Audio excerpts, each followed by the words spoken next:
Olha só, ele fez esse comentário aqui, ó, ao vivo, e eu vou depois fazer alguns apontamentos para vocês. Olha isso. Alguns povos pintar parte do corpo com tinta escura ou azul escuro pode simbolizar prontidão para o confronto, coragem, força espiritual. E as mãos pintadas, em especial, remete ao uso de armas e ao contato direto com o inimigo. Quem é seu inimigo? Eu não tenho inimigo. Mas não é isso que diz aqui. Mas o senhor tem. Os seus inimigos devem ser os aposentados do INSS. Os seus inimigos devem ser as pessoas simples, ribeirinhas, que necessitam de remédio, que necessitam de comer, que necessitam de ter dignamente onde morar. Homens e mulheres assaltados pela sua canalice familiar. Não, Excelência, por favor. Nós já tivemos aqui logo no início... Eu tenho imunidade, não, senhor presidente. Não, Excelência, mas... Eu tenho imunidade, tenho direito à minha palavra. Eu não vou aceitar sua repreensão. Não, Excelência. Eu não vou aceitar sua repreensão. Canalice familiar sobrepõe a Constituição. Isso é o artigo 53. Senhor presidente, esse cidadão é a prova mais contundente de que o sistema judicial do Brasil faliu. Porque se o sistema judicial investigativo, refiro ao Ministério Público, tivesse valendo nesse país, ele estava preso há muito tempo. É a prova mais contundente da falência do sistema judicial brasileiro. Com todo respeito. Eu passei a minha vida inteira, desde a minha adolescência, tentando descobrir quem é a mãe da mentira. Porque o pai da mentira eu sei quem é, o diabo. Mas essa CPI me deu a oportunidade de hoje saber quem é a mãe da mentira. Aí está. Com tinta escura... Ele vai repetir, né? O vídeo está repetindo. O que ele está lendo ali? O Magno Malta leu um documento que explica por que o investigado, o presidente da CONAF, chegou ali com as mãos pintadas de preto. A princípio, as pessoas imaginavam que era por algum problema renal, né, alguma coisa do tipo, em que a ponta dos dedos ficam pretas, etc., algum problema circulatório, mas não. O senador Magno Malta leu uma explicação do ponto de vista indígena, em que alguns povos tradicionais da América Latina pintavam as mãos quando iam para a guerra, quando iam lutar contra o inimigo, lidar com algo muito forte, um inimigo muito forte. E aquele era um sinônimo de combate, de guerra, para partir para a guerra sem medo. Só que vai um pouco além disso, vai um pouco além. Pintar as mãos de preto não é uma questão, não é feito somente por culturas indígenas, latino-americanas. Pintar as mãos de preto tem uma carga, um simbolismo espiritual muito grande.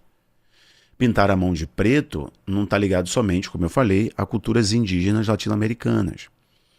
As religiões de origem africana, como por exemplo o candomblé, têm rituais em que os adeptos pintam a mão de preto, porque eles estão se conectando com entidades ligadas ao escuro, ligadas à noite, ligadas à profundeza, no caso aí a terra, o profundo da terra.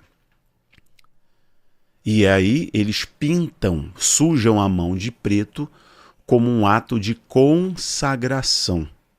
Eles se consagram a essas entidades ocultas do escuro, do profundo, a fim de terem proteção espiritual. Tem outros significados também. O iniciado talvez esteja pedindo proteção espiritual. Em muitos casos, em culturas das Américas, eles pintam a mão de preto. Fuligem, carvão, genipapo, né? E aí deixam a mão com esse aspecto. É como se ele criasse um escudo, uma blindagem espiritual. Aquilo que está fora não pode tocar aquilo que foi purificado pelo ritual sagrado. Existem outros que eu notei aqui também. É uma força, como o senador disse, uma força para a guerra. Em várias culturas, o preto é utilizado como uma cor associada à força, à energia e o preparo. Portanto, eles utilizavam no preparo para a batalha, especificamente para enfrentar inimigos visíveis e invisíveis. Só que tem uma conexão também com a ancestralidade. Quando pintavam a mão de preto, eles simbolizavam o mundo, eles entravam no mundo espiritual pedindo forças aos espíritos antigos, aos espíritos dos antepassados. Então a força do invisível estava com eles. É como se eles dissessem que estavam entrando naquele ambiente não sozinhos, mas com os espíritos, as energias dos seus antepassados guerreiros. E ao mesmo tempo eles estavam honrando estes antepassados guerreiros. Tem mais. A mão preta significa ele tocou o escuro, ele tocou o invisível, ele tocou o preto, ele tocou o obscuro. E por isso ele está protegido com uma força além do visível, uma força do escuro, uma força, em algumas culturas, uma força oculta que o protege. Tem várias outras aí, como fertilidade, etc. Né? E isso, para mim, está claro, de que é um ritual espiritual em que ele usa as suas mãos, né, para operar com força dele mesmo e principalmente com a força do espiritual, a força do oculto. A mão que toca as trevas, a mão que toca o oculto. Tem muitas explicações aí, mas como o senador mesmo leu ali, o presidente da CONAF, né, que mentiu durante a sessão, ele é de origem indígena. E aí explica um pouco o ato de pintar as mãos, né? Porque ele estava indo para uma guerra, estava indo para uma batalha, utilizando a força dos seus ancestrais. Tem muito simbolismo, tem muita coisa debaixo do sol que a gente não sabe e não conhece. Mas espero que essa explicação tenha orientado você um pouco. Vou parar por aqui. Eu falo muito sobre símbolos, sobre simbologia, código oculto dos símbolos. Um abraço, tchau, tchau. Se esse cidadão não sair daqui preso, é de verdade que precisa fechar a CPMI. Senhor presidente, isso aqui é um descalabro. Quantos aposentados não perderam suas casas? Não perderam tudo, deficientes físicos, viúvas. A decretação de prisão em flagrante por falso testemunho.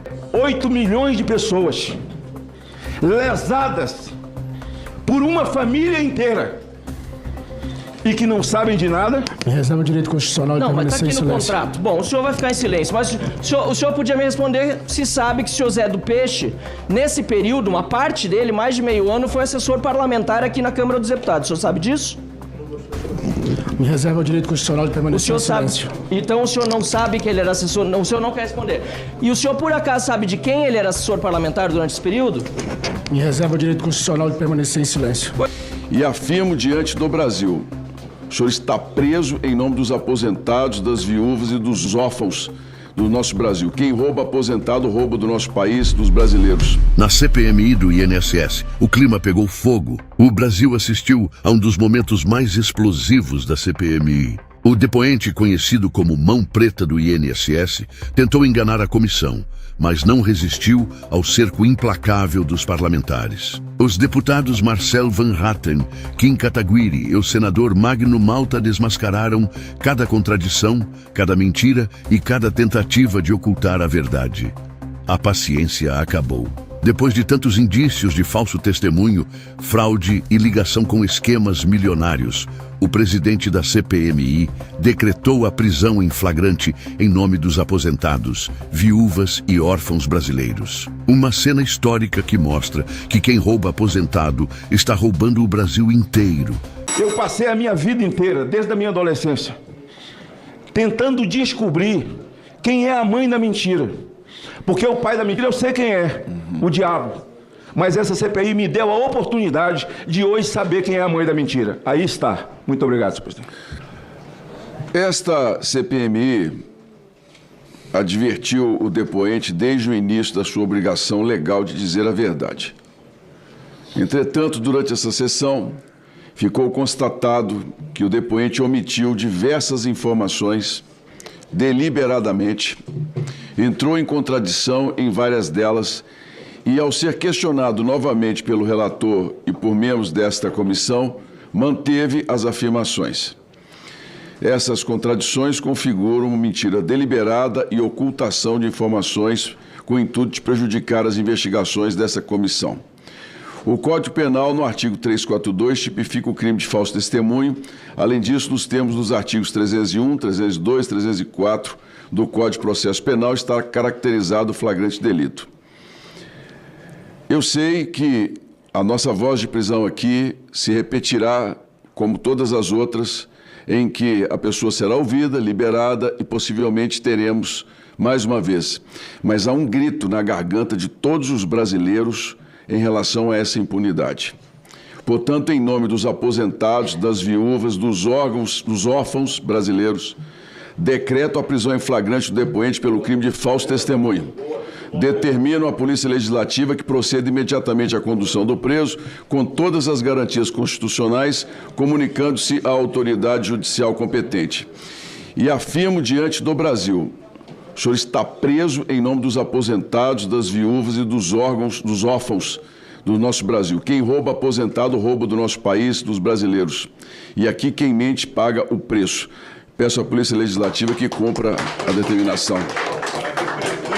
Nada mais havendo a tratar, agradeço a presença de todos, declaro encerrada a presente reunião, convidando-os para a próxima a ser realizada no dia 2 do 10 às 9 horas, neste mesmo plenário, com pauta a ser divulgada pela Secretaria.